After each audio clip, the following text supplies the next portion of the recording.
Pada titik ini, Mahkamah tidak hendak menjadikan dirinya sebagai peradilan pidana atau peradilan perdata. Mahkamah hanya akan mendudukkan secara proporsional dan melihat dari perspektif pasal 22E ayat 1 Undang-Undang Dasar tahun 1945, di mana pemilihan umum, baik itu pemilihan presiden dan wakil presiden maupun pemilihan anggota lembaga perwakilan, pemilihan kepala daerah harus dilaksanakan secara umum, bebas, rahasia, jujur, dan adil. Oleh karena itu, permohonan para pemohon pada dasarnya masih termasuk ke dalam ruang lingkup kewenangan Mahkamah. Pemilu juga harus dilaksanakan sesuai dengan prinsip pemilu yang menyatakan tidak seorang pun boleh diuntungkan oleh penyimpangan dan pelanggaran yang dilakukan dan tidak seorang pun boleh dirugikan oleh penyimpangan dan pelanggaran yang dilakukan oleh orang lain.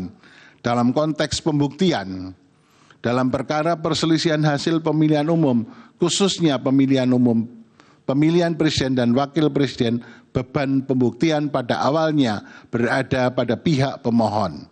Namun, jika pihak termohon dan pihak terkait membantah, maka beban pembuktian akan bergeser pada keduanya. Disinilah terjadi peralihan beban pembuktian, shifting the burden proof. Sebab dalam perselisihan hasil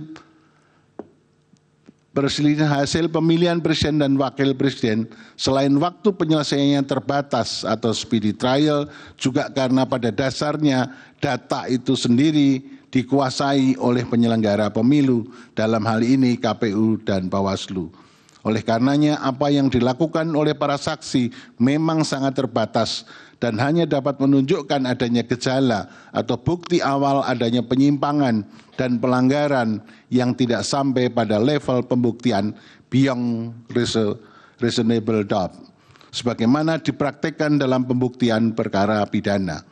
Oleh karena itu, paradigma pembuktian dalam derajat beyond reasonable doubt tidak tepat dan tidak dapat dipraktikkan dalam peradilan pemilu in casu Mahkamah Konstitusi. Jelajahi cara baru mendapatkan informasi. Download Metro TV Extend sekarang.